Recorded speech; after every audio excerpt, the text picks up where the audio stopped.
Assalamualaikum warahmatullahi wabarakatuh. Bertemu lagi bersama saya Guntur Maulana Zamroni pada mata kuliah Pengantar Rekayasa Perangkat Lunak. Pada pertemuan kali ini, kita akan bersama-sama belajar mengenai estimation sizing. Estimation sizing atau estimasi besar dari sebuah proyek perangkat lunak.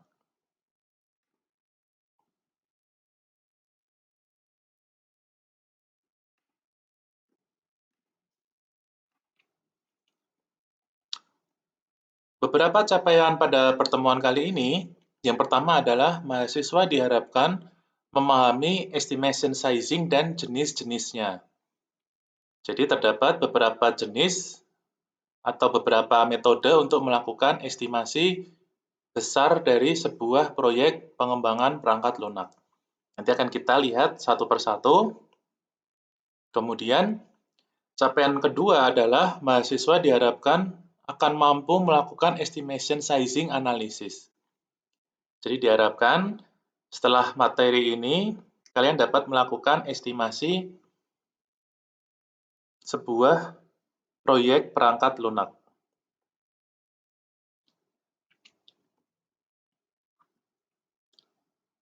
Nah, untuk pendahuluan, pada proyek pengembangan perangkat lunak, umumnya ada 3 elemen yang terlibat. Yang pertama adalah manusia. Manusia ini bisa berarti developer atau tim pengembang, bisa juga klien atau calon pengguna perangkat lunak yang dikembangkan. Kemudian, sumber daya yang berikutnya adalah reusable software component. Jadi komponen-komponen software, komponen-komponen perangkat lunak yang kita gunakan atau dapat kita gunakan pada proyek-proyek berikutnya. Nah, yang terakhir adalah hardware atau software. Tools, hardware atau software. Nah, terkait people atau sumber daya manusia, diperlukan keahlian untuk menyelesaikan pengembangan perangkat lunak. Ini sudah jelas ya. Jadi untuk melakukan pengembangan perangkat lunak, tentunya diperlukan keahlian-keahlian atau skill-skill. Nah, skill-skill itu bisa berupa banyak, bisa bermacam-macam. Jadi jangan dianggap skill yang diperlukan itu hanya skill untuk programming saja. Karena pada proyek perangkat lunak, terdapat banyak keahlian yang diperlukan di luar programming. Sebagai contoh, manajer. Manajer itu, belum tentu manajer itu memerlukan kemampuan programming yang baik. Manajer itu pastinya yang diperlukan adalah kemampuan untuk mengelola SDM, sumber daya manusianya.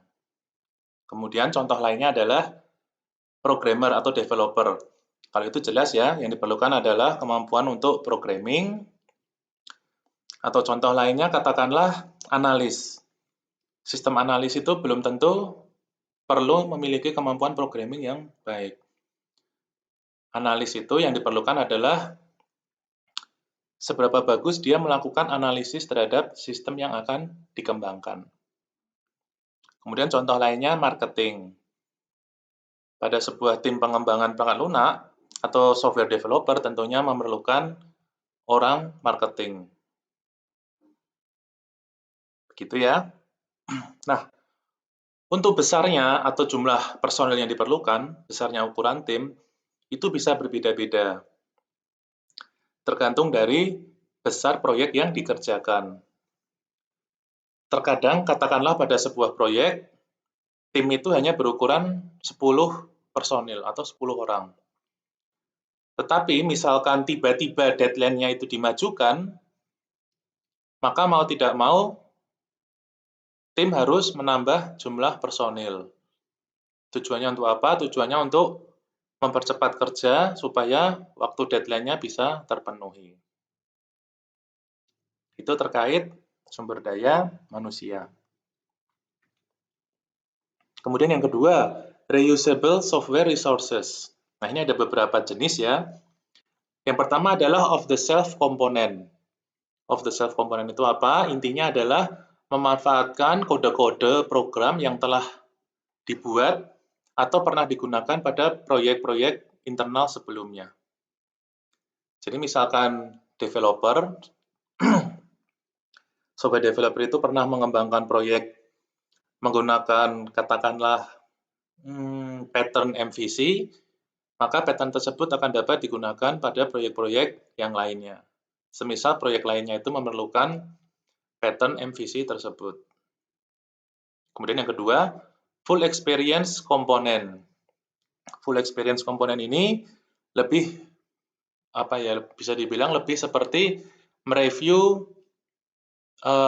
aplikasi-aplikasi yang telah dikembangkan sebelumnya.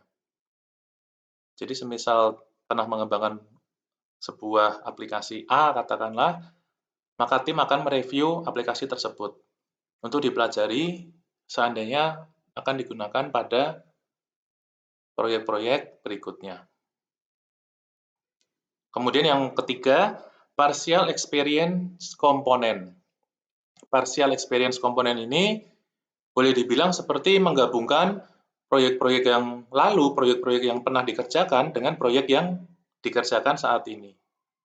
Jadi, kira-kira apa yang bisa diambil dari proyek yang lalu, nah itu akan diambil, kemudian akan diimplementasikan di proyek-proyek yang sekarang sedang dikerjakan.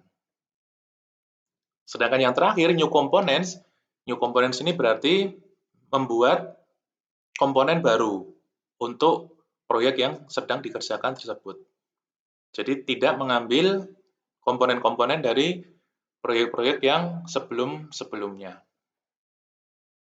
Ini terkait reusable software resources. Yang terakhir, environment resources atau hardware and software. Nah, ini jadi pada proyek pengembangan perangkat lunak tentunya tidak bisa lepas dari yang namanya hardware dan software. Ini sudah jelas ya. Tidak perlu saya jelaskan lebih lanjut lagi untuk ini. Sekarang kita langsung masuk ke yang namanya software estimation.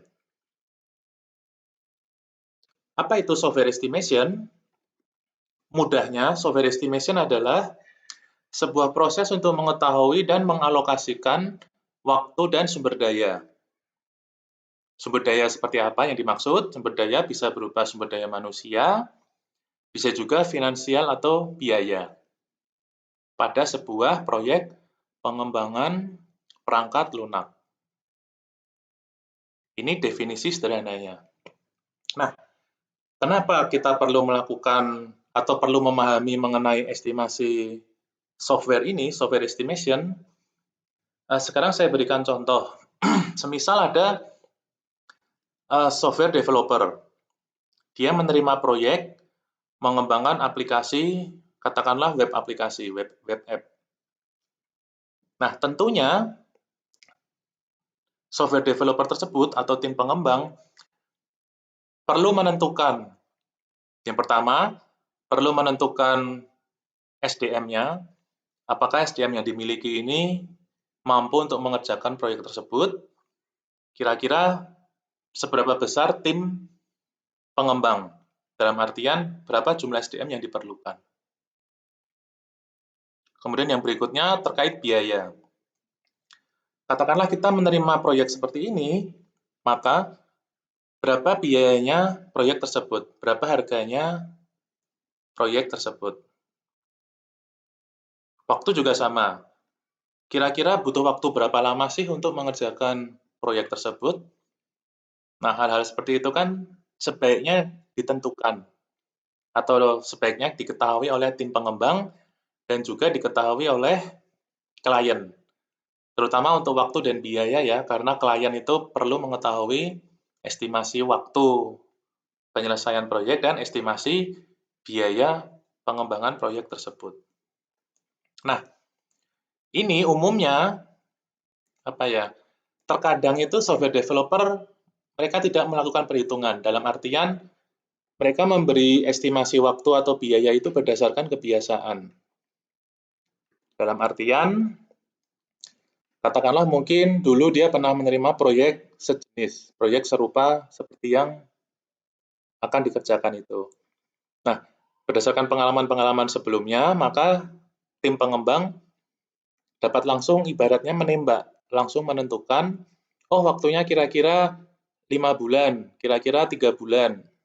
Biayanya katakanlah mungkin 4 juta, 5 juta. Atau mungkin kalau menggunakan desain pattern MVC, kemudian menggunakan apa namanya web reactive katakanlah ya, biayanya mungkin sekitar 10 juta katakanlah. Nah, kadang-kadang ada tim pengembang atau developer yang langsung menembak harga seperti itu. Karena mereka sudah punya pengalaman.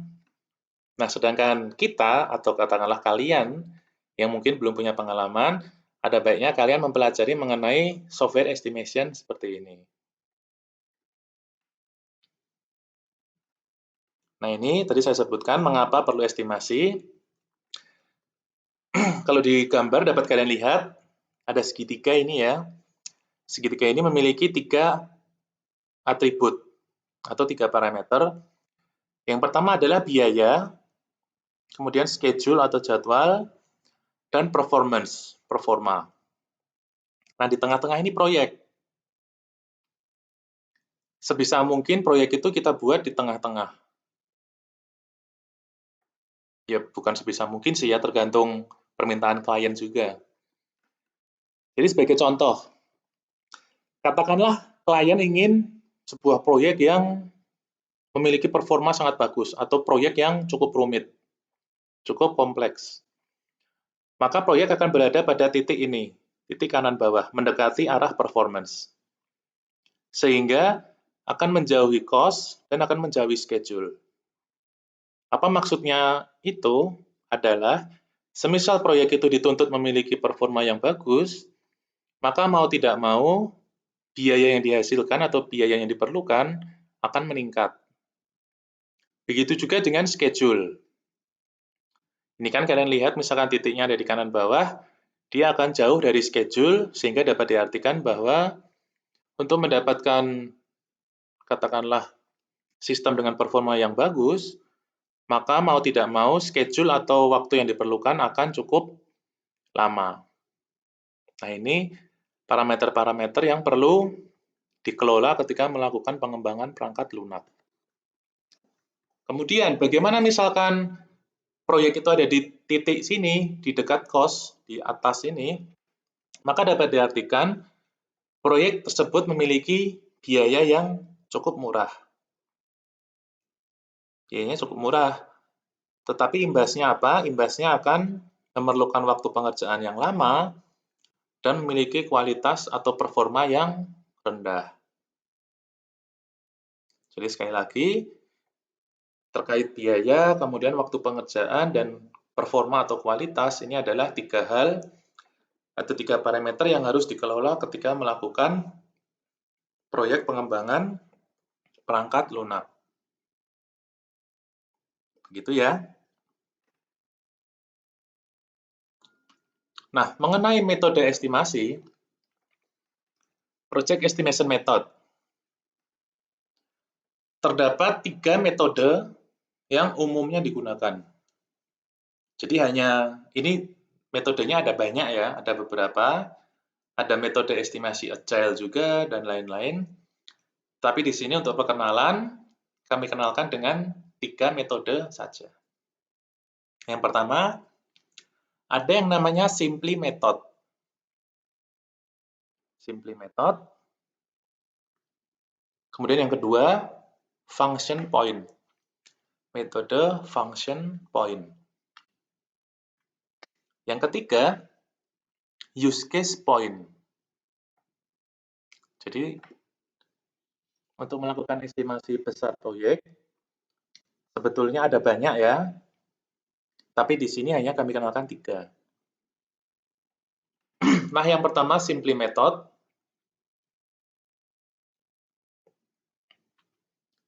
Kita lihat sama-sama, use the time spent for planning. Jadi pada simply method akan menggunakan alokasi waktu yang digunakan pada tahap planning atau perencanaan sebagai acuan. Jadi nanti pada simply method akan mengacu pada seberapa banyak waktu yang diperlukan untuk planning atau perencanaan. Nah, nanti dari situ tim pengembang akan tahu. Tim pengembang akan tahu, oh misalkan planning membutuhkan waktu sekian, berarti untuk melakukan katakanlah desain atau melakukan tahap desain perlu waktu sekian. Kemudian untuk tahap implementasi perlu waktu sekian. Nah, tahap-tahap yang lain itu dapat diketahui setelah mengetahui waktu yang diperlukan untuk melakukan planning.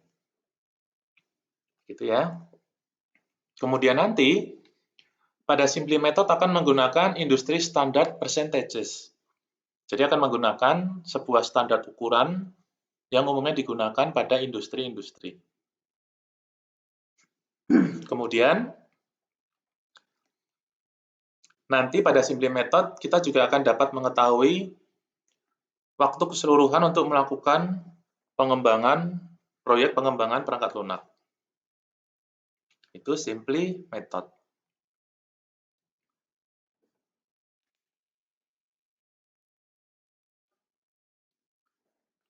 Yang kedua, function point. Nah, nanti pada function point ini cukup rumit ya, tetapi nanti kita kita belajar bersama-sama. Semoga kalian bisa mengikuti. Pada function point akan menggunakan beberapa perhitungan. Yang pertama nanti akan mencari besar function point-nya. Function point-nya berapa? Kemudian nanti dari situ akan mencari effort yang diperlukan. Effort itu apa? Effort itu dalam artian seberapa banyak usaha yang perlu dikeluarkan untuk mengerjakan proyek tersebut. Jadi seberapa besar usaha yang diperlukan atau dikeluarkan untuk mengerjakan proyek pengembangan perangkat lunak tersebut. Itu untuk estimate effort atau estimasi effort. Kemudian yang ketiga, pada function point juga akan dilakukan estimasi waktu yang diperlukan. Jadi waktu yang diperlukan untuk mengerjakan proyek tersebut berapa lama, itu nanti akan dicari. Kemudian yang ketiga, metode yang ketiga adalah metode use case point.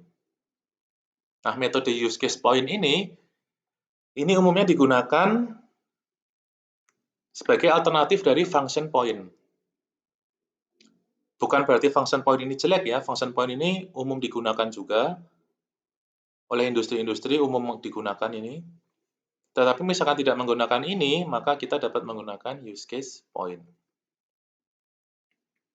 Yang pertama, apa yang dilakukan pada use case point? Sesuai namanya, kita akan mencari use case point atau point dari use case. Kalian mungkin masih ingat ada yang namanya use case diagram kan? Use case diagram itu apa? Use case diagram itu kan menggambarkan aktivitas yang terjadi pada sebuah sistem. Nah, sesuai dengan namanya use case, kita nanti akan mengacu dari yang namanya use case diagram. Ini kita cari berapa sih poin use case-nya. Kemudian setelah kita mengetahui use case point-nya, kita akan mencoba mencari waktu yang diperlukan untuk mengerjakan proyek tersebut. Estimate time required. Nah, ini waktu yang diperlukan nanti memiliki satuannya hours per month, dalam artian sekian jam per bulan. Jadi berapa jam per bulan. Setelah melakukan estimasi waktu, akan dilakukan estimasi effort. Jadi sama seperti function point ya. Nah, sampai sini dapat kalian lihat perbedaan dari masing-masing metode ini. Pada Simply Method ini sesuai namanya Simply atau sederhana. Dengan metode Simply Method, kita hanya dapat mengetahui estimasi waktu yang diperlukan. Kita tidak dapat mengetahui berapa besar effort yang diperlukan atau berapa besar usaha yang diperlukan. Sekali lagi, Simply Method. Dengan Simply Method, kita hanya dapat mengetahui waktu yang diperlukan untuk mengerjakan sebuah proyek pengembangan perangkat lunak. Sedangkan pada metode function point atau metode use case point, Pada dua metode ini kita akan dapat mengetahui berapa besar usaha yang diperlukan. Selain itu, kita juga dapat mengetahui berapa lama waktu yang diperlukan untuk mengerjakan proyek tersebut. Ya, itu pengenalan secara singkat. Sekarang kita masuk ke yang pertama, simply method.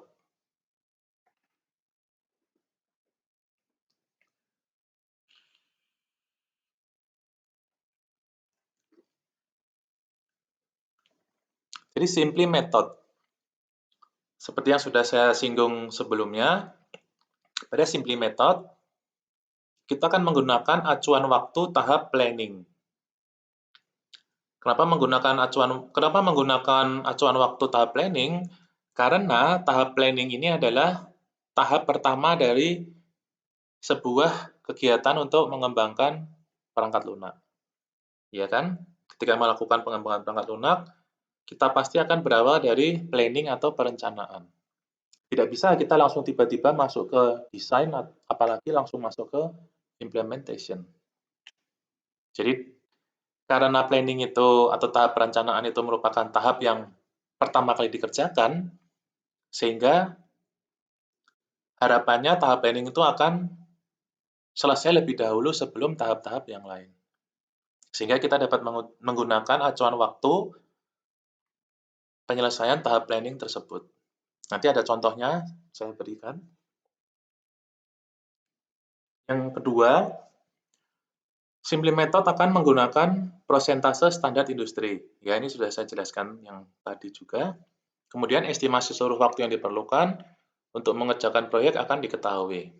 Nah, kemudian sekarang, seperti apa standar industri itu? Nah, standar industri itu seperti ini. Perhatikan ya. Ini standar industri, ini berarti yang membuat bukan saya ini ya, ini udah memang standar dari industrinya. Ada 4 tahap di sini. Yang pertama adalah planning. Kemudian analisis, desain, dan implementation. Jadi ada 4 tahap ya. Planning, melakukan perencanaan. Pada planning ini nanti akan mengumpulkan user requirement, kemudian feasibility study, uji kelayakan, apakah layak dikerjakan atau tidak, dan seterusnya. Kemudian analisis, akan melakukan analisis, seperti apa analisis yang dilakukan, contohnya misalkan analisis sistem yang pasti dilakukan ya. Jadi melakukan analisis sistem, kira-kira proses bisnisnya seperti apa, proses bisnis yang katakanlah terjadi pada sebuah organisasi, kemudian siapa-siapa saja yang terlibat, kemudian input dan output dari sistem itu seperti apa, kemudian nanti pada tahap itu juga akan dibuat diagram-diagram seperti diagram IRD, diagram use case, dan diagram-diagram lainnya. Kemudian setelah menyelesaikan diagram-diagram yang diperlukan, akan masuk ke desain. Desainnya juga akan membuat diagram, seperti apa diagram yang dibuat, katakanlah ada user interface diagram, dan lain-lain, ada banyak ya. Ini sepertinya sudah pernah saya singgung di materi diagram-diagram bantu untuk proyek pengembangan perangkat lunak. Kemudian yang terakhir adalah tahap implementation. Implementation, seperti yang sudah pernah saya singgung sebelumnya, pada tahap implementation akan dilakukan proses pengkodingan. Jadi pengkodingan itu dilakukan pada tahap implementation. Nah, kemudian kalian perhatikan, di bawah ini ada angka-angka. Ada 15%, ada 20%, ada 35%, dan ada 30%. Sehingga apabila ditotal, ini akan berjumlah 100%. Apa maksudnya dari prosentase-prosentase ini? Jadi prosentase-prosentase ini menunjukkan alokasi waktu yang diperlukan ketika melakukan pengembangan perangkat lunak. Bisa dipahami? Jadi saya berikan contoh.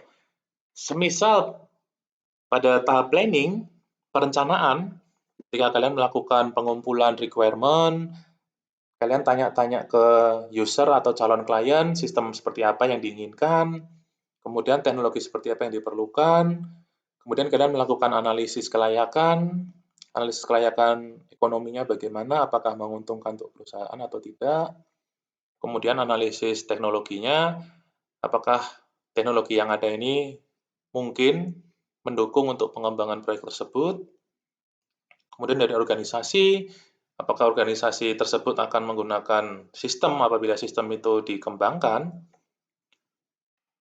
Nah, misal pada tahap planning itu membutuhkan waktu, katakanlah 1 bulan mudahnya, 30 hari. Andaikan tahap planning ini 30 hari.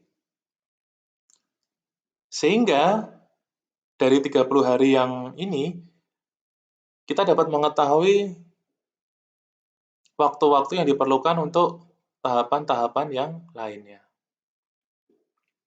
Semisal di sini 30 hari, maka mudahnya ya untuk contohnya implementation. Implementation ini kan 30%. Maka tahap implementation atau pengkodingan dan implementasi akan memerlukan waktu 2 kali waktu yang diperlukan tahap planning, yaitu 2 kali 30 hari. Sehingga tahap implementation akan memerlukan waktu 60 hari. Itu estimasinya. Begitu juga dengan tahap desain dan analisis. Semua ini dapat kita ketahui. Bisa dipahami ya? Apa sih maksud angka-angka ini, Pak? Gitu. Nah, maksudnya itu, ini adalah alokasi waktu yang diperlukan untuk masing-masing tahapan. Nah, angka-angka ini adalah standar industri. Persentase standar industri. Itu ya. Langsung berikutnya, ini contoh, langsung masuk ke contoh. Kita baca bersama-sama.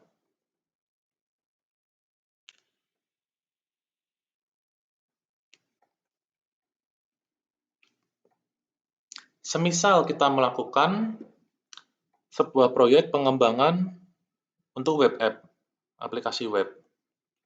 Nah, katakanlah tim pengembang itu sudah rapat, sudah melakukan tahap planning, dan waktu untuk tahap planning tersebut adalah 4 bulan. Jadi tahap planning ini menghabiskan waktu 4 bulan. Lama sekali ya. Tapi ya tidak apa-apa, misalkan proyek itu memang besar dan cukup kompleks, maka mungkin wajar saja memerlukan waktu 4 bulan. Malah terkadang sebuah proyek itu bisa lebih dari 4 bulan untuk tahap planningnya. Kemudian, kita dapat menghitung waktu yang diperlukan untuk tahapan analisis, desain, implementation, ataupun waktu keseluruhan yang diperlukan untuk mengembangkan atau untuk mengerjakan proyek tersebut dengan menggunakan persentase standar industri.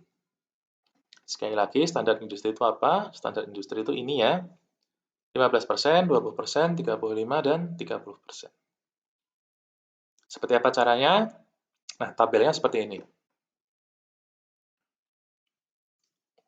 Jadi, standar industri ini adalah sesuatu yang sudah kita ketahui. Angka-angkanya ini sudah kita ketahui kan? Kemudian, 4 ini juga sudah kita ketahui. 4 bulan tadi ya maksudnya. Jadi waktu yang diperlukan untuk melakukan tahap planning adalah 4 bulan. Nah, dari tahap planning ini atau dari waktu yang diperlukan untuk melakukan tahap planning, kita dapat mengetahui waktu analisis. Tapi ini saya tulis estimasi. Kenapa estimasi? Karena ini hanyalah perkiraan. Perkiraan yang mengacu dari waktu yang telah digunakan untuk melakukan tahap planning. Ini aktual dalam artian yang benar-benar terjadi atau yang real ya, 4 bulan kita estimasi. Untuk analisis memerlukan waktu 5,33 bulan. Untuk desain memerlukan waktu 9,33. Sedangkan untuk implementation memerlukan waktu 8 bulan. Ini menggunakan perhitungan dari standar industri. Perhitungannya seperti apa? Perhitungannya seperti ini, dapat kalian lihat. Jadi untuk analisis ini kan 20%. 20% itu kan 0,2 berarti kan 0,2 dikalikan 4 per 0,15. 4 per 0,15 ini dari mana asalnya? Itu dari sini. Ini 4 bulan, standar industrinya 15% atau 0,15. Sehingga dapat diketahui waktunya yaitu 5,33 bulan. Begitu juga untuk tahap desain dan juga tahap implementation. Nah, setelah kalian mengetahui waktu-waktu ini, kalian dapat menjumlahkan semua, sehingga ketemu estimasi total waktu pengembangan proyek, yaitu 26,33 bulan. 2 tahun lebih, berapa bulan itu? 2 bulan.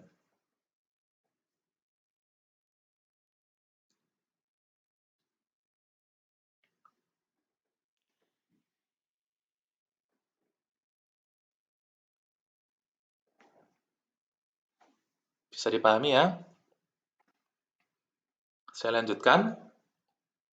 Nah, bagaimana misalkan kalian hanya diberikan waktu atau kalian hanya diberikan deadline saja?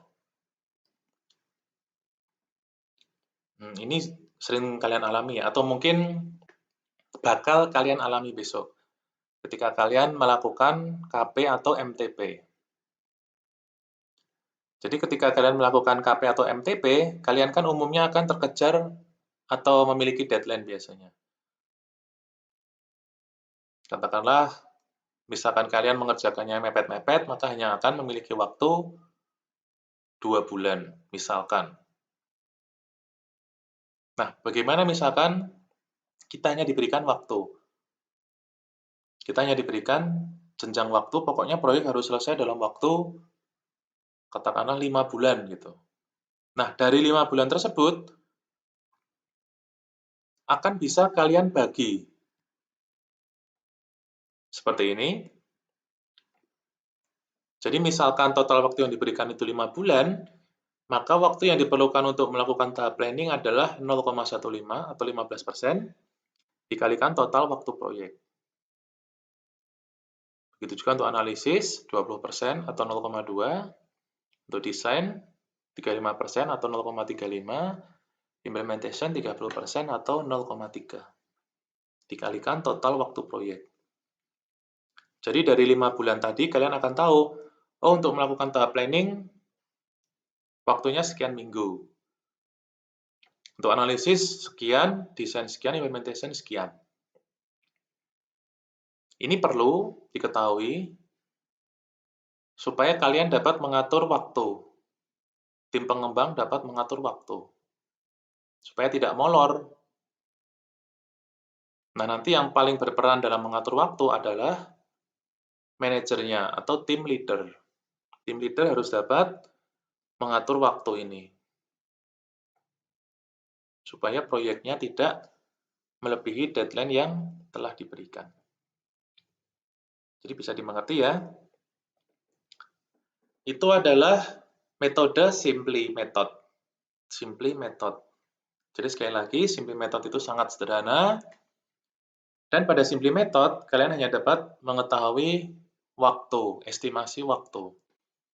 Baik estimasi waktu tiap-tiap tahapan, atau estimasi waktu total keseluruhan yang diperlukan untuk menyelesaikan sebuah proyek. Itu yang pertama, Simply Method. Dipelajari ya, saya keluarkan di ujian loh ini.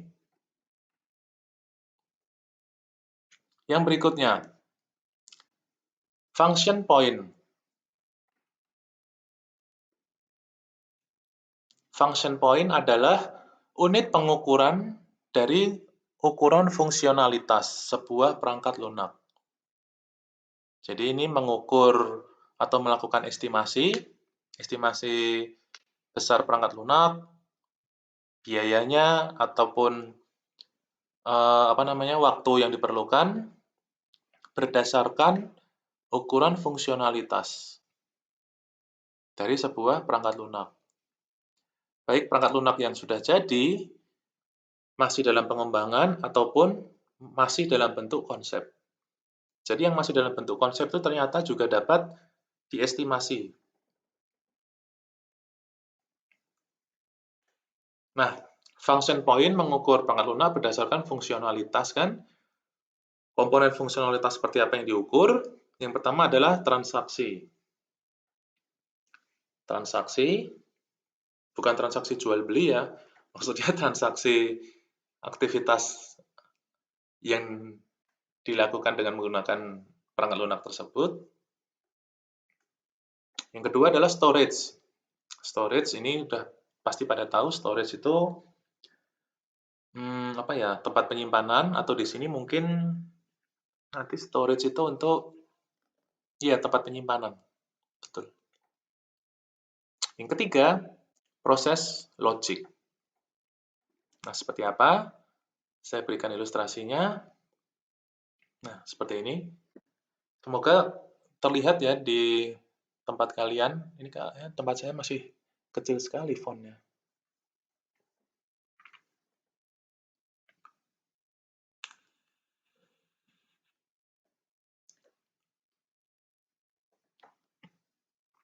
Sudah kalian lihat?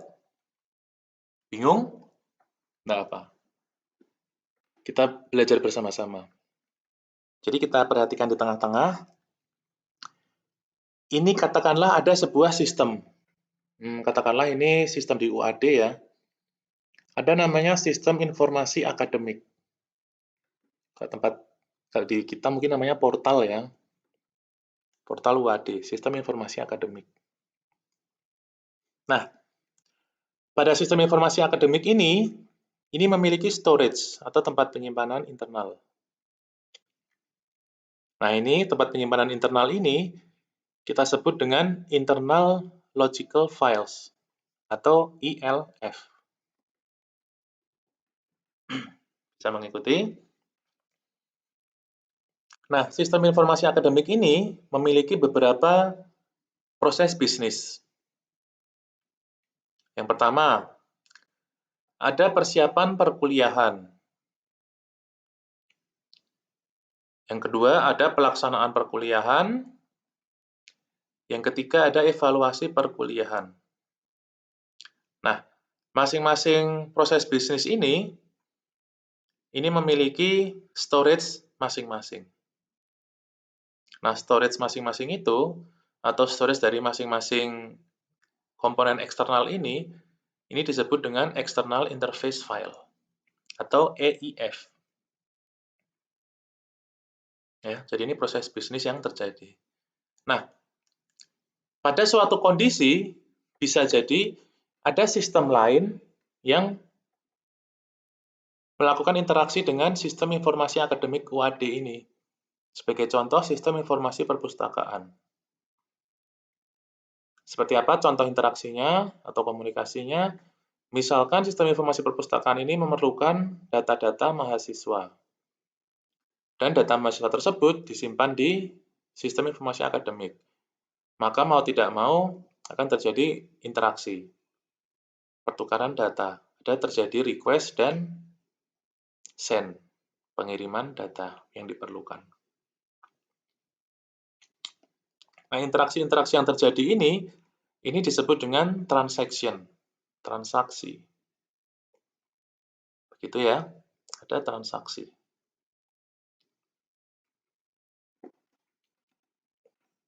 Nah, kemudian ternyata yang melakukan interaksi dengan sistem informasi akademik ini itu tidak hanya berupa sistem saja.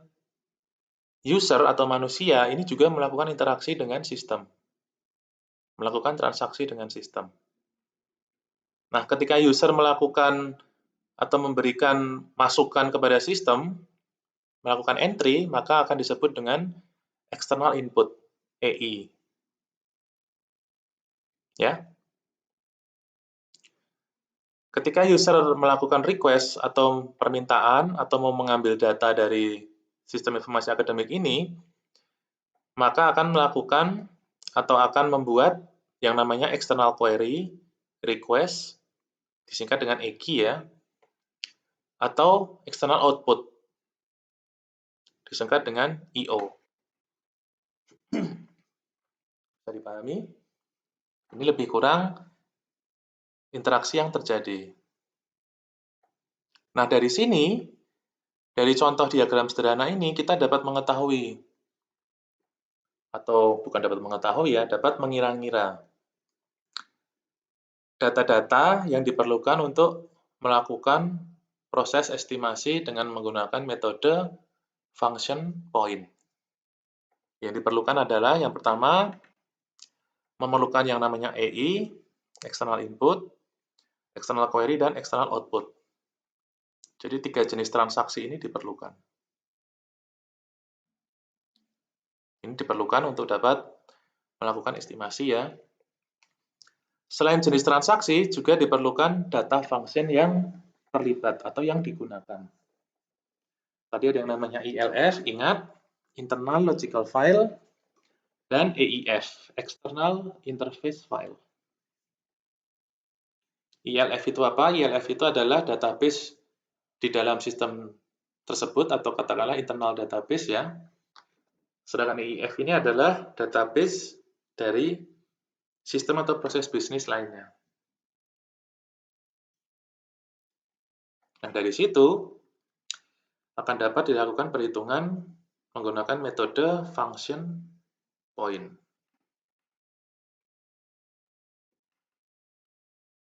Bisa dipahami ya? Nah, sekarang saya beri contoh ya. Mungkin kalian bingung. Antara ini, external input itu seperti apa contohnya, kemudian external query, external output itu seperti apa. Nah, saya berikan contohnya. Nah, seperti ini. Jadi external input itu contoh mudahnya adalah data entry screen. Jadi semisal sebuah sistem itu menampilkan layar, kemudian user itu diminta untuk memberikan input, nah itu adalah external input. Kemudian untuk external output, semisal sistem itu akan memberikan laporan, katakanlah laporan jual beli, kemudian memberikan laporan hasil studi atau KHS. Nah, report-report atau laporan tersebut itu adalah contoh dari external output. Sedangkan external queries itu apa? External queries itu lebih kepada yang namanya queries ya, kepada database queries. Bisa dipahami ya, ini contoh dari apa namanya tadi, jenis-jenis transaksi.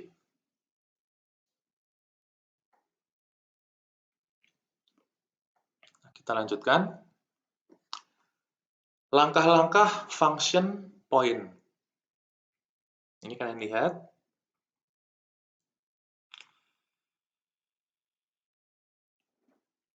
Langkah-langkah function point. Yang pertama, estimasi ukuran sistem. Jadi kita akan melakukan estimasi besar sistem. Estimasinya menggunakan apa? Menggunakan function point dan menggunakan line of code, baris kode. Setelah mengetahui besar sistem atau ukuran besar sistem, akan dapat dilakukan perhitungan estimasi effort, estimasi kira-kira sih usaha seberapa besar usaha yang diperlukan untuk menyelesaikan proyek tersebut. Kemudian juga dapat ditentukan waktu yang diperlukan, yang kira-kira diperlukan untuk menyelesaikan proyek tersebut. Gitu ya. Ini ada satuannya di sini untuk effort nanti satuannya orang bulan. Dalam artian membutuhkan sekian orang per bulan. Untuk estimasi waktu satuannya adalah bulan. Ya. Sekarang kita masuk ke yang pertama, function point dan line of code. Nah, nih. Ini langkah pertama untuk menentukan estimasi menggunakan function point. Yang pertama, kalian harus mencari TUFP. Ini bacanya TUFP ya, jangan TUF. Gitu ya. TUFP itu apa? TUFP itu adalah Total Unadjusted Function Points. Oh, Pak, Bapak tahu dari mana kepanjangannya? Nah, ini di bawah ada. Nah, saya juga nggak hafal sebetulnya, saya membaca. Total Unadjusted Function Points. Nah, ini ada tabel. Tabel ini nanti kalian isi. Kalian isi berdasarkan function-function yang ada atau fungsi-fungsi yang ada pada sistem tersebut. Nanti akan dibagi untuk input, kemudian output, queries, files, dan program interface. Masing-masing parameter ini akan dibagi menjadi 3 kriteria. Ada low, medium, dan high. Low itu nanti, misalkan inputnya ini low, maka nanti misalkan yang low ini ada 2, maka tinggal dikalikan dengan faktor pengalinya, yaitu 3. 2 dikalikan 3. Misal input dengan tingkat kompleksitas medium itu ada 3, maka tinggal ditulis saja 3 dikalikan 4. Begitu juga high. Misalkan tingkat kompleksitasnya itu tinggi, ada berapa input yang kira-kira tingkat kompleksitasnya tinggi, nah nanti tinggal ditulis di sini. Kemudian akan dihitung dan akan ditotalkan. Ini langkah pertama, mencari total unadjusted function point. Unadjusted itu berarti maksudnya belum fix gitu ya. Unadjusted function point. Ini contohnya.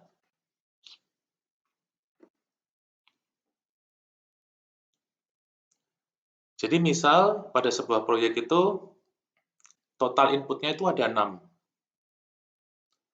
Nah, dari 6 input ini setelah dianalisis ditemukan bahwa atau ditentukan yang tingkat kompleksitasnya rendah itu ada 3, dengan tingkat kompleksitas medium ada 2, dan tingkat kompleksitas high atau tinggi itu ada 1. Kemudian ditotalkan 3 kali 3, 9, tambah 8, tambah 6, akan diketemukan nilai 23.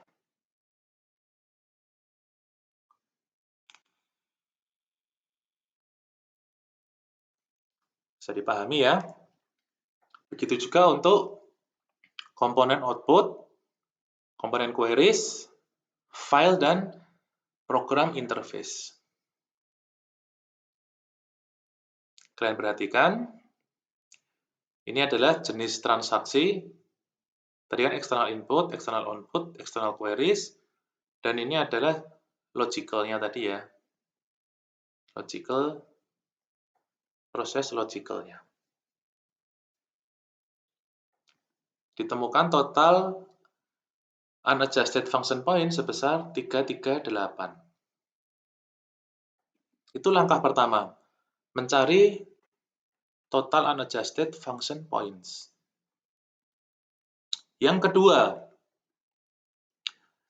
kalian mencari PC. Wah, personal computer. Bukan personal computer ya. Tapi PC itu apa? PC adalah processing complexity. Ini dapat kalian lihat di bawah sini. Processing complexity. Sama seperti total unadjusted tadi ya, total unadjusted function point, pada proses complexity kita juga menggunakan tabel. Tabelnya sudah diberikan, yang tinggal kita isi. Ngisinya bagaimana? Ngisinya menggunakan skala. Oh, ini 1 sampai 3. Skalanya harusnya 0 sampai 3 ini ya, bukan 1 sampai 3. Saya berikan contohnya. Nah, jadi tabel-tabel ini kalian isi menurut tingkat kompleksitasnya. Misalkan kompleksitas komunikasi data. Nanti kalian isi 0 sampai 3. 0 itu apa? 0 itu dalam artian apa ya? Tidak memiliki efek atau tidak berpengaruh terhadap tingkat kompleksitas. 3 itu adalah memiliki apa? pengaruh sangat besar terhadap tingkat kompleksitasnya. Jadi data komunikasi misalkan tidak berpengaruh, tulis saja 0 atau 1. Transaction rate-nya, tingkat transaksinya atau jumlah transaksinya misalkan sangat kompleks atau mempengaruhi kompleksitas, ini beri 3. Installation is, misalkan proses instalasinya itu simple sekali, simple sehingga tidak mempengaruhi kompleksitas, tulis saja 0. Misalkan proses instalasinya itu rumit, katakanlah installnya harus lewat underDOS atau lewat konsol, maka tulislah 2 atau 3 gitu. Karena proses instalasi yang ribet itu dapat mempengaruhi kompleksitas dari proses atau perangkat lunaknya. Begitu juga komponen-komponen lainnya. Ini kalian isi. Kalian isi berdasarkan apa? Ya berdasarkan apa yang kalian temukan di proyek tersebut. Begitu ya. Ini contohnya. Nah, ini contohnya data communication. 3 berarti great effect on processing complexity. Memberikan efek atau memiliki pengaruh yang sangat besar terhadap tingkat kompleksitasnya. Heavy use konfigurasi 0. No effect on processing complexity. Nah, ini kalian tulis semua. Kemudian akan dijumlahkan, ketemulah yang namanya total processing complexity. Ketemu ya. Ini nilainya 7. Sampai sini paham kan? Mudah ya, tidak susah. Jadi sekali lagi, tabel-tabel seperti ini sudah ada template-nya. Dalam artian, sudah ada standarnya. Deskripsinya apa, ini sudah fix, dalam artian kita tidak perlu mengurangi atau menambah. Yang processing complexity juga sama. Ini komponen-komponennya sudah ada semua, sudah ada template-nya, kita tinggal menentukan. Itu langkah kedua. Langkah ketiga, mencari APC. Apa itu APC? APC adalah Adjusted Processing Complexity. Wah, ini rumit ya. Nggak rumit sih sebetulnya, cuman asik aja. Yang pertama, Processing Complexity. Ini kita udah tahu, ini adalah langkah kedua tadi, ketemu nilai 7 kan kalau tidak salah. Nah, Processing Complexity ini kita gunakan untuk mencari APC. APC-nya bagaimana caranya? Ini 0,65 ditambah 0,01 dikalikan PC. Ini udah rumus ya, jadi jangan kalian ganti-ganti. Udah ada standarnya ini formulanya. Nah, dari APC ini akan diketahui TAFP. Total Adjusted Function Point. Kalau tadi yang langkah pertama kan Total Unadjusted Function Point. Nah, ini pada langkah ketiga kita akan dapat mengetahui Total Adjusted Function Point. Nanti ini TAFP-nya ini adalah, ini kalau nggak salah, ini ya, Total Adjusted tadi yang pertama tadi berapa nilainya? Lupa saya. Nah, 338. Maka nanti di sini 338 dikalikan hasil dari APC ini. Nah, sekarang kalian perhatikan. Tadi kan saya sampaikan, untuk APC ini formulanya 0,65 ditambah 0,01 dikalikan dengan PC ini. Ini sudah ada formulanya, jadi kalian tidak mengganti-ganti. Yang kalian ganti hanyalah ininya, 0,65. 0,65 ini variabelnya masih bisa berubah-ubah. Berubah-ubahnya berdasarkan apa? Berdasarkan tingkat kompleksitas sistem. Ini 0,65 apabila sistemnya itu normal. Maksud saya simple, sederhana. Jadi yang dikata proyeknya itu sederhana, tidak kompleks, maka gunakanlah 0,65. Misalkan normal, atau biasa-biasa gitu. Nah, ini biasalah, ini nggak terlalu susah, nggak terlalu mudah. Nah, gunakanlah 1. Misalkan kompleks, gunakanlah 1,35. Nah, siapa yang menentukan, oh ini simple, ini normal atau kompleks? Yang menentukan ini adalah tim pengembang. Misalkan tim pengembangnya itu sudah berpengalaman, maka proyek yang rumit itu bisa dianggap simple untuk mereka. Jadi mereka akan menggunakan ini.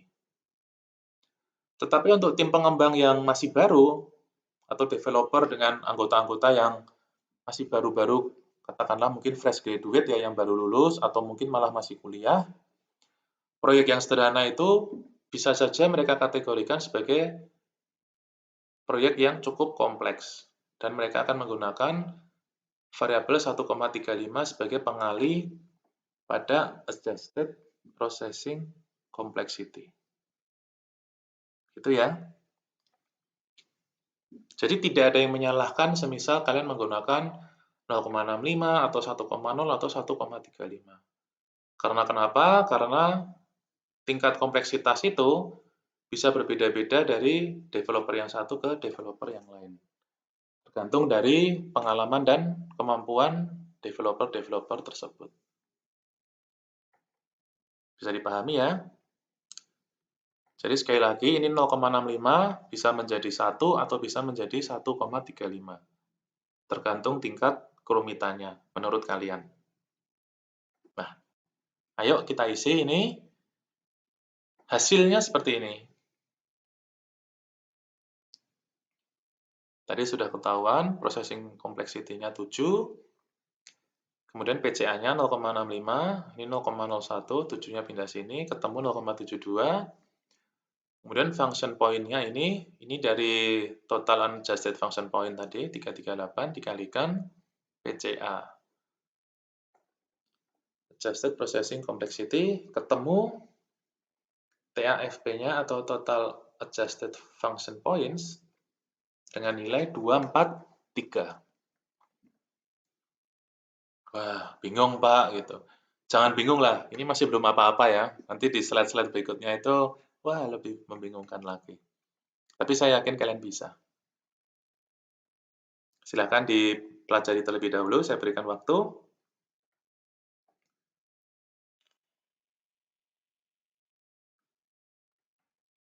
Sudah? Kita lanjutkan. Nah, setelah mengetahui total adjusted function point, kita akan lanjut mencari jumlah baris kodenya. Nah, ini.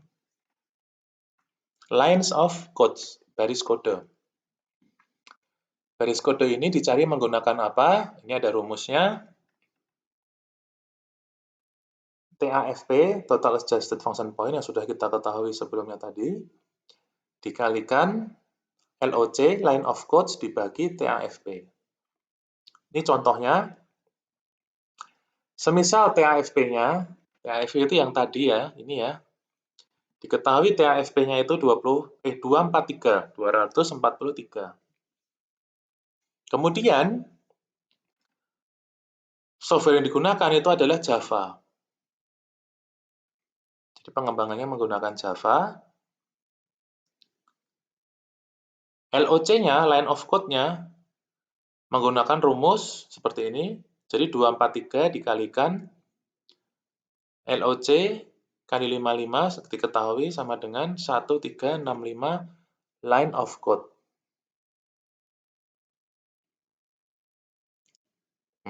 Mesti kalian bingung ya.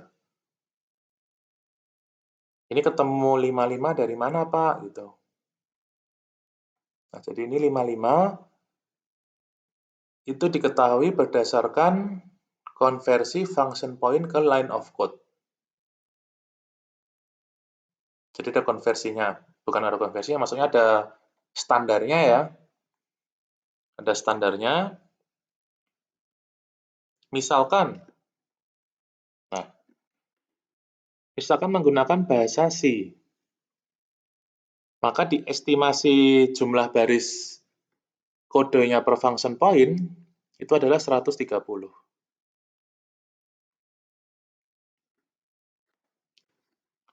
Nah, tadi contohnya kita menggunakan Java, di sini 55. Maka langsung saja kita kalikan 55. Ini LOC per function point-nya, 55. Jadi rumusnya mudah ya. Untuk menentukan jumlah baris kodenya, tinggal total adjusted function point dikalikan dengan ini, rumusnya yang ini. Tergantung bahasa pemrograman yang kalian gunakan. Ini udah ada standarnya.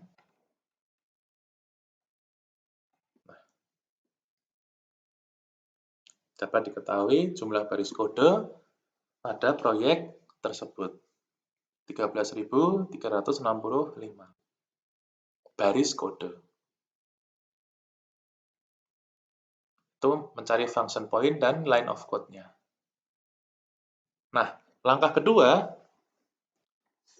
setelah mengetahui function point dan baris kode, maka akan menentukan estimasi effort atau estimasi berapa besar usaha yang diperlukan. Bagaimana cara menentukan estimasi effort ini? Yang pertama, kita harus mengetahui system size, ukuran sistem.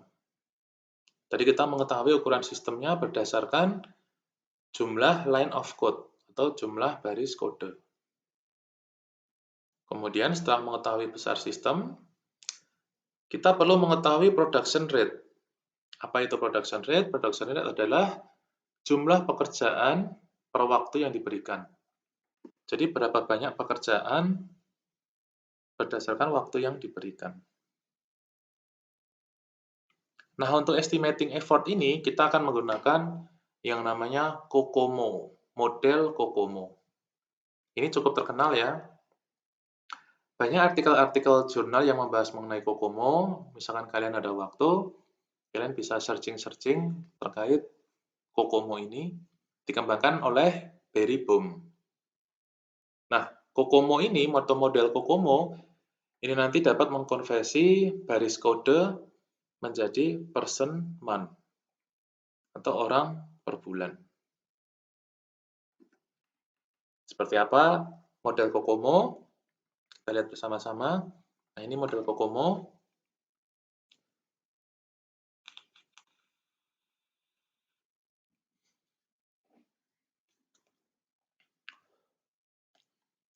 Ini modelnya cukup sederhana ya, langsung to the point. Effort, berapa besar usaha yang diperlukan.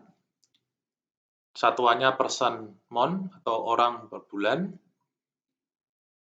Rumusnya adalah 1,4 dikalikan thousands of lines of code. Jadi baris kode per 1000. Jangan lupa dibagi 1000 ini ya. Baris kode dibagi 1000. Contohnya, misalkan baris kodenya itu ada 2000, maka effort yang diperlukan adalah 1,4 dikalikan 2. Kenapa bisa 2? Jangan lupa ini line of code-nya thousands of line of code. Bahasa Indonesianya berarti line of code dibagi 1000. Mudahnya seperti itu ya. Sehingga 2000 dibagi 1000 akan menghasilkan 2. Sehingga diketahui effortnya adalah 2,8. Nah, untuk proyek kita ini, atau proyek contoh tadi ya, ini line of code-nya kan 13365, 13.365. Semisal dibagi 1000, maka akan ditemukan 13,365. Sehingga dapat diketahui estimasi effort yang diperlukan adalah 18,711 orang bulan, person months. Satuannya rada lucu ya, tapi ya memang begini rumusnya. Bisa mengikuti kan? Ini yang kedua, estimasi effort. Jadi diingat-ingat, tadi function point kita akan melakukan pencarian function point, kemudian akan mencari jumlah baris kode. Setelah diketahui jumlah baris kode, kita akan dapat melakukan estimasi effort estimasi effort dilakukan menggunakan model COCOMO. Model COCOMO seperti apa? Model COCOMO seperti ini. Untuk mencari estimasi effort. Nah, setelah mencari estimasi effort, kita juga dapat mencari estimasi waktu yang diperlukan. Nah, estimasi waktu yang diperlukan. Apabila pada estimasi effort tadi menggunakan 1,4 sebagai pengali, maka pada ini kita menggunakan person month-nya.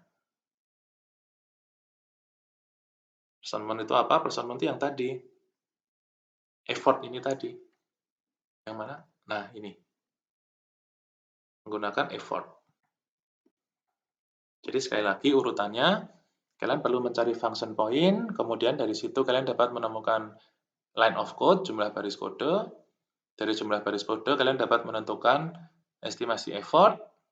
Setelah menemukan estimasi effort, kalian dapat mencari estimasi waktu. Misalkan, tadi contoh sebelumnya ya, ini LOC-nya 2000, maka effort-nya adalah 2,8 person month. Nah, dari effort ini kita dapat mengetahui waktu yang diperlukan dengan formula di atas. 3,0 dikalikan 2,8 pangkat sepertiga, hasilnya adalah 4,2 bulan. Jadi waktu yang diperlukan adalah 4,2 bulan.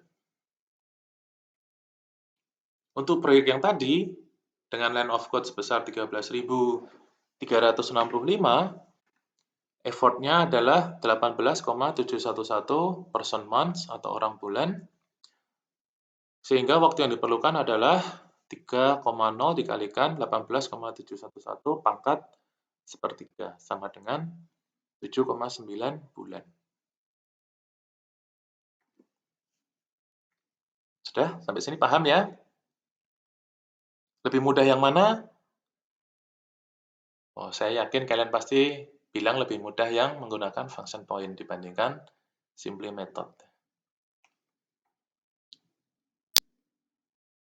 Function points linear dengan effort. Ya, ini betul.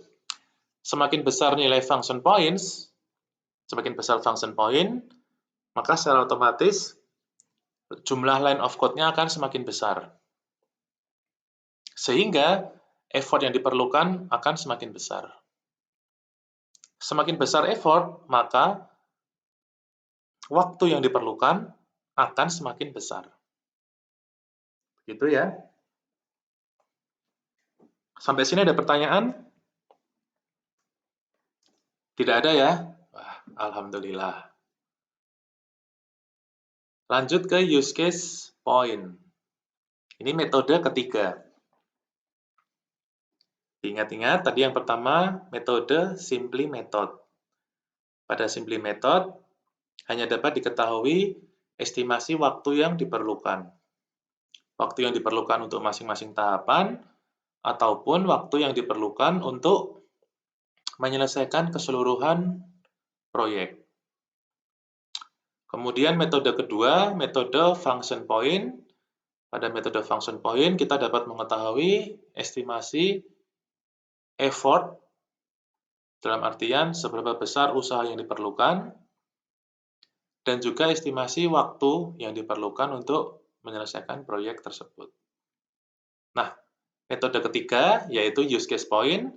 Metode ini sama seperti function point, dapat melakukan estimasi effort, dapat juga melakukan estimasi waktu yang diperlukan. Kita simak bersama-sama. Use case point.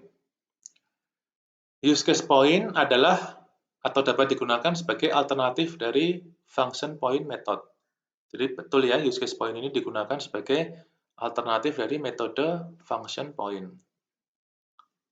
Sekali lagi, bukan berarti function point itu jelek atau ketinggalan zaman ya. Hanya saja tergantung kebutuhan. Tergantung kalian lebih suka yang mana. Kemudian, use case point akan mengklasifikasikan aktor dan use case ke beberapa kategori beserta bobotnya masing-masing. Nah, ini betul. Jadi, sesuai namanya use case point, Kita nanti akan menggunakan use case diagram sebagai acuan. Tahu ya use case diagram? Nah, semoga kalian masih ingat, pada use case diagram, di situ terdapat yang namanya aktor. Aktor itu apa? Aktor itu adalah, boleh dibilang, bisa orang, bisa juga sistem, yang menggunakan sistem tersebut. Jadi siapa saja yang menggunakan sistem tersebut. Aktor itu tidak harus manusia ya, bisa saja sebuah sistem itu menggunakan sistem lainnya. Betul kan? Ya. Jadi mohon diingat-ingat, aktor itu tidak harus manusia. Bisa sistem lainnya. Dan kemudian, pada use case diagram nanti kalian juga akan menemukan yang namanya use case atau activity-activity. Nah, aktor-aktor yang terlibat dan use case diagram yang ada itu akan dibagi ke dalam beberapa kategori dengan bobotnya masing-masing. Kategorinya itu apa? Kategorinya itu adalah simple, average, dan kompleks. Sesuai namanya ini mudah dicerna ya. Simple, sederhana, average, rata-rata atau menengah, dan kompleks.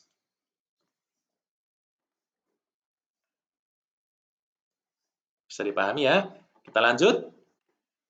Nah, untuk melakukan perhitungan use case point, tadi yang pertama kita harus membagi dulu ya. Nah, ini kita bagi dulu. Aktor dan use case-nya kita kategorikan terlebih dahulu. Ini yang pertama, pengkategorian aktor. Unadjusted Actor Weighting, atau singkatannya UAW. Mesti kalian langsung tanya nih, Pak, kok dari tadi isinya singkatan-singkatan sih, Pak? Function point isinya singkatan. Kemudian use case method ini juga isinya singkatan-singkatan. Susah diingat-ingat, Pak. Ya, enggak apa-apa gitu. Sekarang kan lagi zamannya singkatan-singkatan ya. Bapak Presiden kita juga semuanya disingkat. Mulai dari SBY sampai yang sekarang, Jokowi. Anyway, by the way, kita kembali ke materi. Aktor dari use case diagram akan kita kategorikan. Simple, tipe aktornya apa yang masuk simple? Yang pertama adalah external system with well-defined API. Jadi semisal aktornya itu adalah sebuah sistem dengan menggunakan API, maka kita klasifikasikan sebagai simple. Nah, nanti kalau simple, dia akan memiliki faktor pengali 1. Faktor pengalinya 1. Kemudian, klasifikasi average atau menengah. Siapa saja yang masuk klasifikasi average? Kita lihat. Yang masuk klasifikasi average adalah external system yang menggunakan protokol based interface. Bisa menggunakan TCP/IP, SQL, HTTP. Nah, sistem-sistem tersebut kita kategorikan atau kita klasifikasikan average. Dengan faktor pengali atau nilai pengalinya 2. Sedangkan yang masuk kompleks ini adalah manusia. Jadi manusia itu ternyata dikategorikan atau diklasifikasikan aktor yang kompleks. Rumit ya manusia itu memang. Seperti kalian, rumit ya. Kompleks dengan faktor pengali 3 atau nilai pengali 3. Nah, ini kita jumlahkan, ketemu UAW, Unadjusted Actor Weighting. Total simpelnya berapa? Total simple aktor dikalikan faktor pengalinya 1. Jumlah total average-nya ada berapa? Kemudian ditambahkan dengan jumlah total kompleks dikalikan 3. Nanti ketemu. Misalkan katakanlah pengguna aktornya ini ada 5, yang manusianya ada 5 pengguna sistemnya, maka nanti yang kompleksnya akan 5 dikalikan 3. Ditambah yang average ada berapa, tambahkan yang simple. Mudah kan? Ya, mudah dong. Kan kalian pintar-pintar. Ini untuk unadjusted actor weighting. Nah, bagaimana dengan use case? Karena tadi kan kita singgung bahwa kita akan mengkategorikan atau mengklasifikasikan aktor dan use case. Nah, use case seperti ini. Unadjusted use case weighting, UUCW. UUCW, ya, diingat-ingat ya, UUCW. Klasifikasinya atau pengkategoriannya seperti apa? Simple, average, dan kompleks. Sama seperti yang aktor tadi. Simple apabila jumlah transaksinya 1 sampai 3. Ini nanti akan dikalikan dengan faktor pengali 5. Average apabila jumlah transaksinya 4 sampai 7 dengan faktor pengali 10. Kompleks apabila memiliki lebih dari 7 transaksi. Dikalikan dengan faktor pengali 15. Ditemukan UUCW, Unadjusted Use Case Weighting. Nah, nanti setelah kalian mengetahui yang Unadjusted Actor tadi, UAW, Unadjusted Actor Weighting, dan diketahui juga Unadjusted Use Case Weighting, kalian dapat mengetahui UUCP, Unadjusted Use Case Point. Rumusnya apa? Rumusnya yang Unadjusted Actor Weighting tadi ditambahkan dengan Unadjusted Use Case Weighting. Ketemu. Bisa dipahami ya?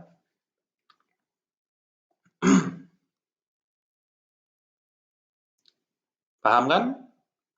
Bisa lanjut? Ya, bisa ya.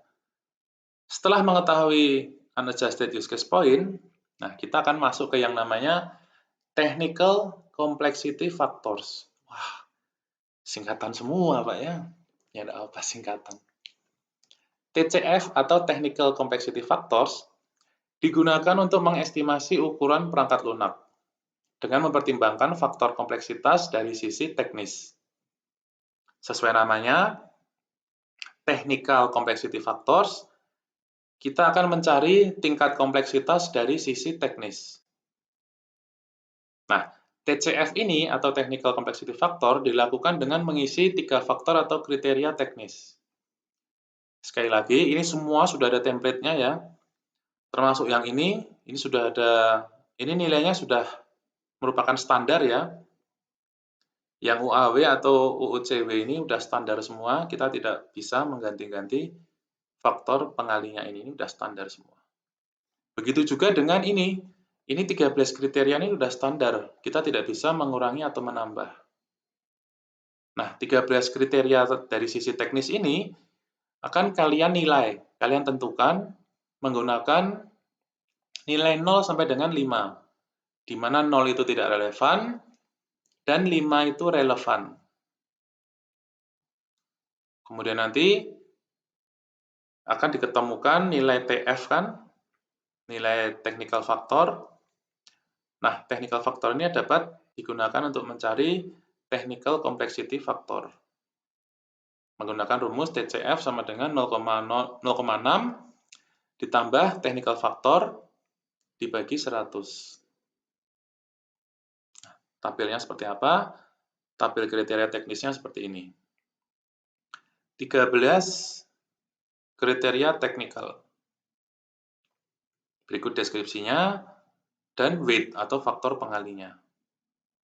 Jadi ini nanti kalian tinggal mengisi antara 0 sampai dengan 5. 0 itu non-relevan, ini ya, tidak relevan, 5 itu relevan, kalian isi. Easy to install, menurut teknisnya bagaimana? Sepertinya tidak berpengaruh, maka kasih aja 0. Misalkan kayaknya rumit proses instalasinya, ya kasih 5, dan seterusnya. Sekali lagi, penilaian ini semua berdasarkan kalian masing-masing. Setiap orang atau setiap developer pasti akan memiliki penilaian yang berbeda-beda.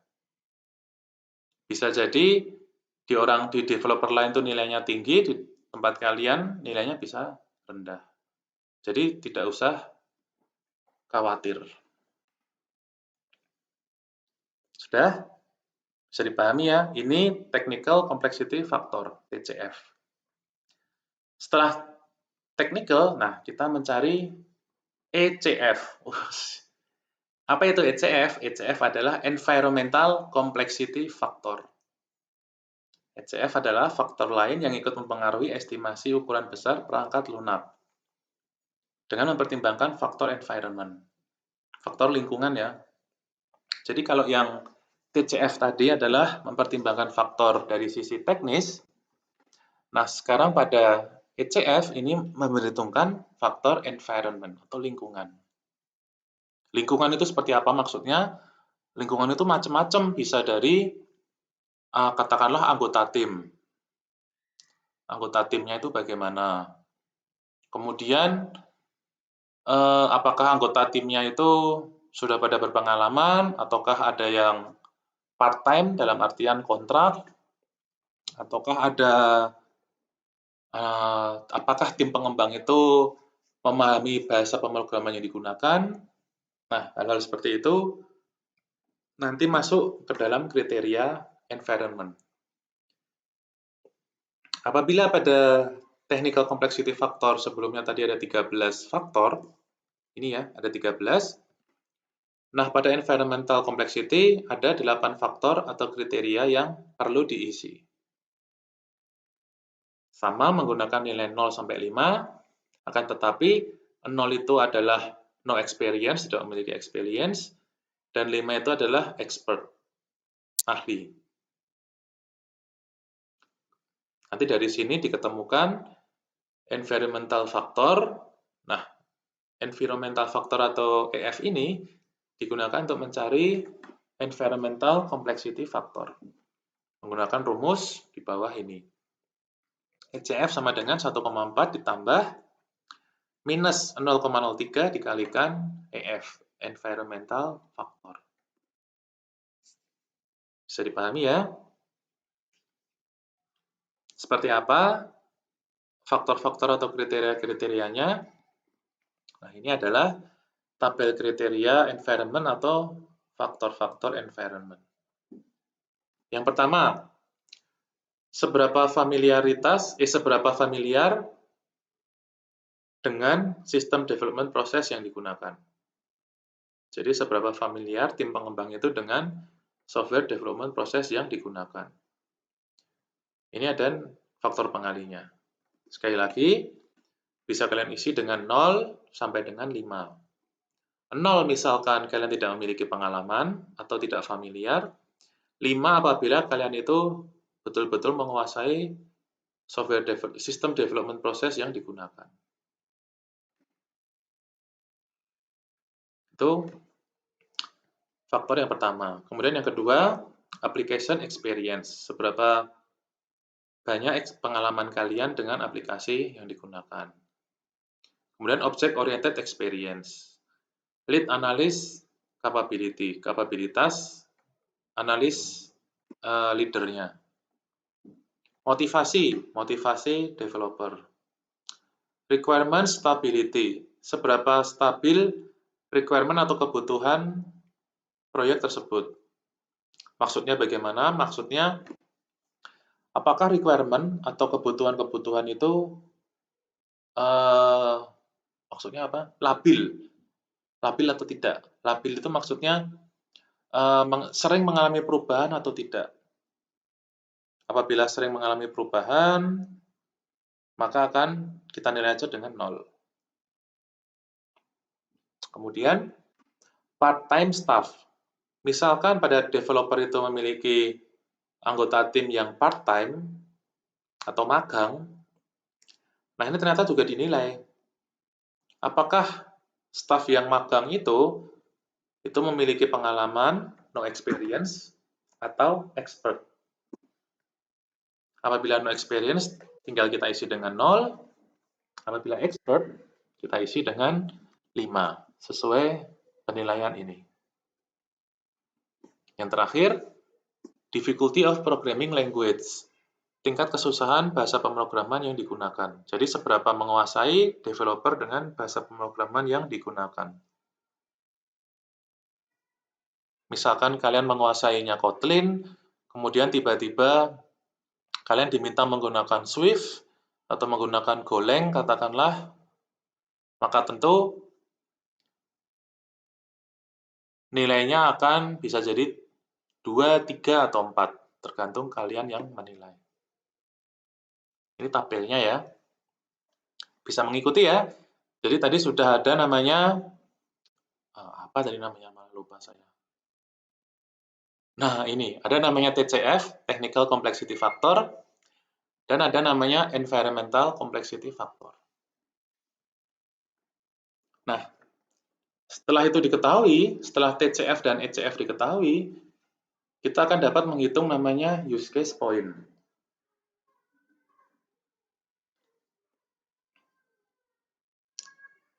Use case point dapat dicari setelah kita mengetahui nilai UUCP, TCF, dan ECF.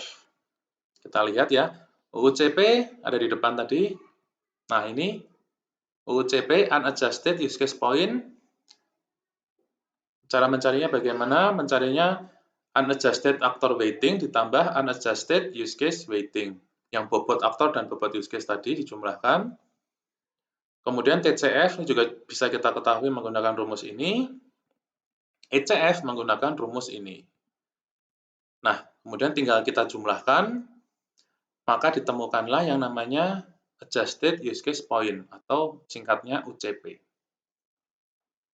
Nah, setelah kita mengetahui use case point, kita dapat mengetahui besarnya effort yang diperlukan. Kita dapat mengestimasi seberapa besar effort yang diperlukan untuk menyelesaikan proyek pengembangan perangkat lunak. Caranya bagaimana? Nah, ini caranya menggunakan rumus ini. Person Hour Multiplier, PHM.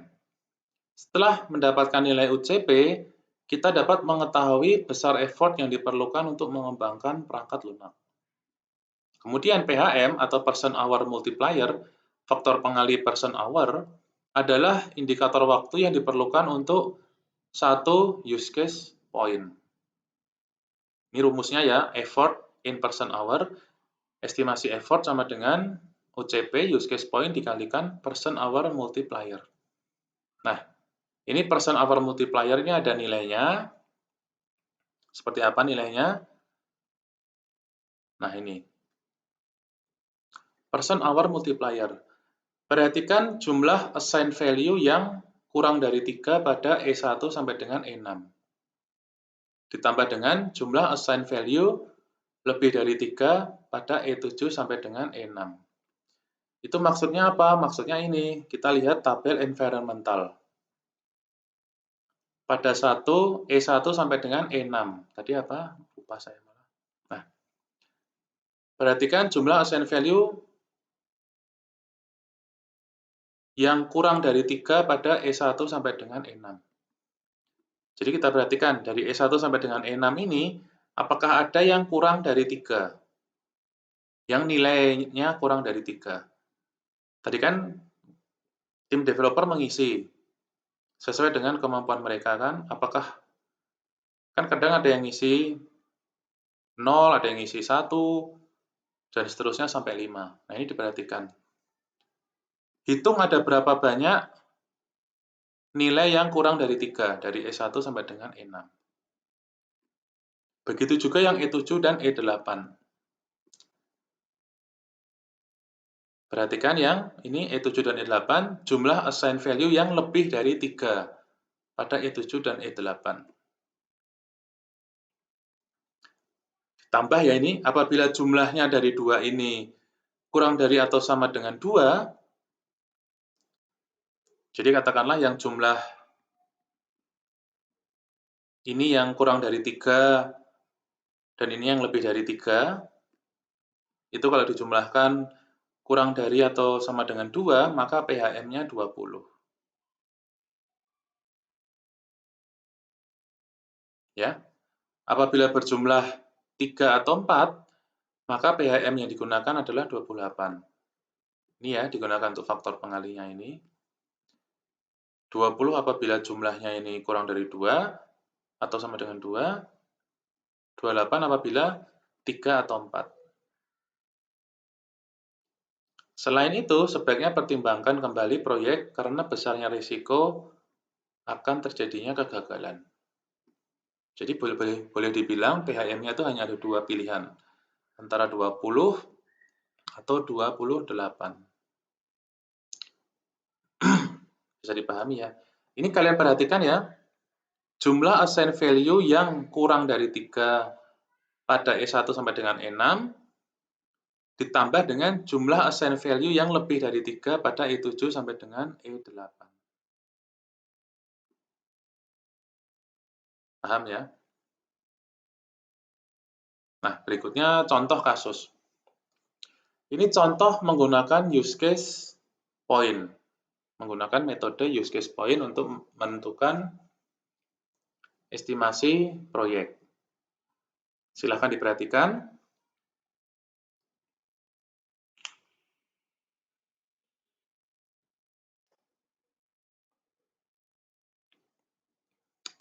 Di sini dapat kita lihat use case diagram dari sebuah sistem. Sistemnya memiliki nama online shopping system. Ya. Di diagram ini terdapat 5 aktor yang berinteraksi dengan sistem. Yang pertama, online customer. Aktor kedua, marketing administrator. Aktor berikutnya, payment processing system. Nah, ini berarti sistem ya, bukan manusia ini. Kemudian, aktor warehouse clerk atau kasir bagian gudang, dan warehouse manager, manajer gudang. Terdapat 5 aktor yang berinteraksi dengan sistem. Kemudian, terdapat 1, 2, 3, 4, 5, 6, 7, 8, 9. Terdapat 9 use case. Terdapat 9 use case di sini pada sistem tersebut. Nah, ingat-ingat langkah pertama, kita perlu mengkategorikan aktor dan use case ke dalam 3 kategori tadi ya. Ada simple, ada average, ada kompleks. Kita kategorikan terlebih dahulu untuk aktor menggunakan UAW. Ini UAW, unadjusted aktor weight. Ini weight ya harusnya ya, ada typo di sini. Untuk menghitung UAW, semua aktor haruslah diidentifikasi terlebih dahulu. Nah, ini online shopping system memiliki 5 aktor. Misalkan terdapat satu simple, jadi satu aktor dikategorikan simple, yaitu aktor yang payment processing system, dan ada 4 aktor dikategorikan atau diklasifikasikan kompleks, yaitu untuk aktor-aktor yang manusia. Sehingga dapat diketahui UAW-nya adalah 1, ini yang simple dikalikan faktor pengalinya 1, yang average 0, kemudian yang kompleks ada 4 dikalikan faktor pengalinya 3. Ditemukan UAW-nya 13. Yeay, ketemu. Mudah kan? Ya, mudah ini tuh. Yang penting kuncinya itu fokus. Ini adalah UAW atau unadjusted actor weight. Yang berikutnya, unadjusted use case weight, UUCW. Untuk menghitung unadjusted use case weight, use case harus didefinisikan dan jumlah transaksi setiap use case harus diidentifikasi. Jumlah transaksi harus diidentifikasi. Nah, seperti yang sudah kita ketahui, online shopping system memiliki 9 use case. Nah, ini misalkan ya, misalkan terdiri dari 2 simple use case, 4 average use case, dan 4 complex use case. Langsung kita kategorikan, kita hitung, ditemukan nilai UUCW-nya, unadjusted use case weighting-nya 100. Sudah? Kita sudah menemukan unadjusted actor weight, sudah menemukan unadjusted use case weight. Langkah berikutnya adalah technical complexity factor dan environmental complexity factor. Nah, kita kerjakan terlebih dahulu yang technical complexity factor. Ada 13 kriteria atau 13 faktor yang perlu kita lengkapi. Seperti yang sudah saya sampaikan sebelumnya bahwa faktor-faktor ini sudah merupakan standar. Jadi kita tidak boleh mengurangi atau menambahi salah satu. Nah, kita tinggal menentukan aja nilai 0 sampai dengan 5. 0 untuk tidak relevan, non-relevan, dan 5 untuk relevan. Kita isi, sehingga kan ini di total ya, tinggal dikalikan dengan faktor pengalinya masing-masing, sehingga diketahui total technical faktornya ada 42. Setelah ketemu total technical faktornya, maka tinggal mencari TCF-nya. Technical Complexity Factor. Gunakan rumus ini yang sudah saya sebutkan sebelumnya tadi. TCF sama dengan 0,6 ditambah 42 dibagi 100, sehingga diketahui atau ditemukan nilai TCF-nya, Technical Complexity Factor, sebesar 1,2. Ini mudah juga ya. Setelah ditemukan nilai Technical Complexity Factor, kita lanjutkan dengan mencari Environmental Complexity Factor. Ini sama, sudah ada template yang disediakan. Faktor-faktor ini sudah merupakan standar. Kita tidak bisa mengurangi atau menambah faktor yang ada di sini. Semua ada 8. Berikut juga weight-nya, bobotnya ini sudah merupakan standar. Kemudian kita tinggal mengisi nilai-nilainya.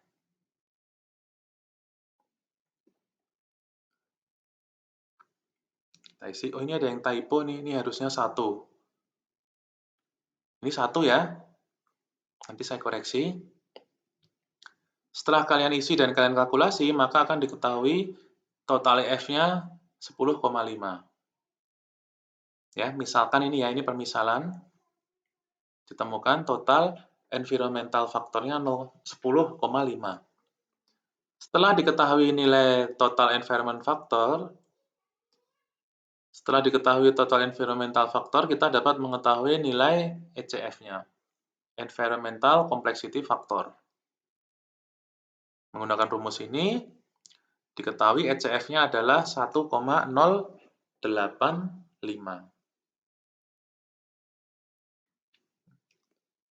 Ya.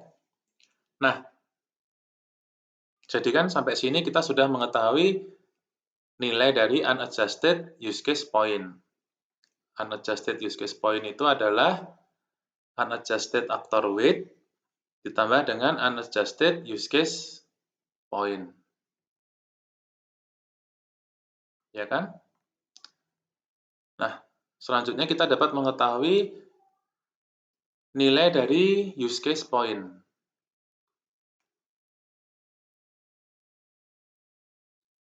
Nah, seperti ini. Ini betul ya? Coba saya lihat dulu. Unadjusted use case weight. Oh, ini saya salah nulis. Oh, betul, betul. Nah, kita dapat mengetahui nilai dari use case point. Unadjusted use case point, ini dari mana? Ini adalah nilai dari unadjusted actor weight, bobot yang aktor tadi, ditambahkan dengan bobot dari use case, dikalikan dengan TCF, tadi apa? Technical Complexity Factor, dikalikan dengan Environmental Complexity Factor, sehingga diketahui nilai UCP-nya, use case point-nya, adalah 125,06. Ya, ini kita sudah berhasil menemukan use case point 125,06. Nah, kita lanjutkan.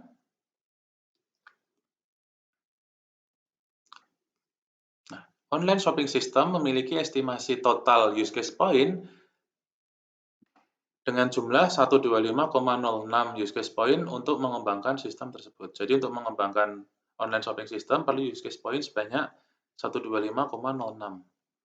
Kemudian, semisal pada online shopping system menggunakan 28 PHM. Jadi ini seandainya ya dimisalkan PHM yang digunakan atau person hour multiplier-nya adalah 28, maka estimasi effort yang diperlukan adalah UCP atau use case point dikalikan dengan PHM 28. Sehingga 125,06 dikalikan 2,8 dan ditemukan 3.501 jam. Jadi lebih kurang waktu yang diperlukan untuk mengembangkan online shopping system ini adalah 3.501 jam. Ya, ini estimasi effort. Kita mengetahui waktu yang diperlukan. Nah, kemudian bagaimana dengan biaya? Untuk biayanya mudah. Semisal pengembang perangkat lunak memasang gaji 50.000 per jam untuk anggota tim. Wah, ini 50.000 per jam ini banyak sekali ya. 50.000 per jam untuk anggota tim, maka cost atau biaya yang diperlukan untuk pengembangan tersebut adalah effort dikalikan gaji per jam. Sehingga effortnya tadi berapa? 3.501, betul ya? 3.501 dikalikan dengan gaji per jamnya 50.000 per jam. Ini misalkan. Sehingga proyek tersebut memerlukan biaya sebesar Rp175.050.000. Begitu ya, bisa dipahami ya. Ini untuk estimasi menggunakan use case point.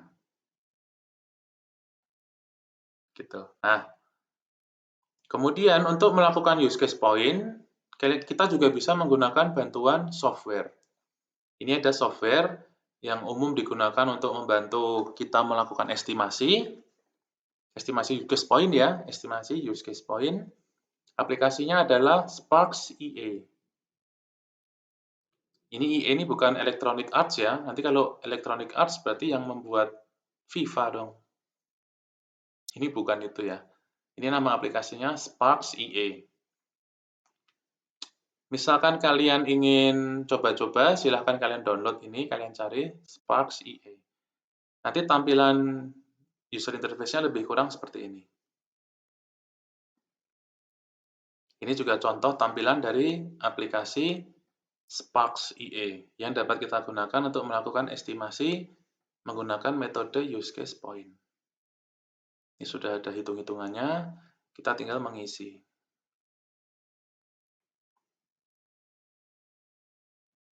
Nah, sampai situ saja materi kita hari ini.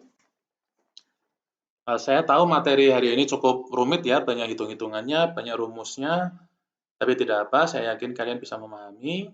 Misalkan kalian ada yang masih kebingungan, nanti kalian bisa tonton ulang videonya atau kalian bisa membaca-baca materinya lagi. Misalkan masih bingung juga, nanti silahkan tanya ke saya, bisa japri langsung ataupun bisa tanya melalui grup WA yang sudah kita buat bersama-sama. Ya. Saya akhiri materi hari ini. Terima kasih atas perhatiannya. Wassalamualaikum warahmatullahi wabarakatuh.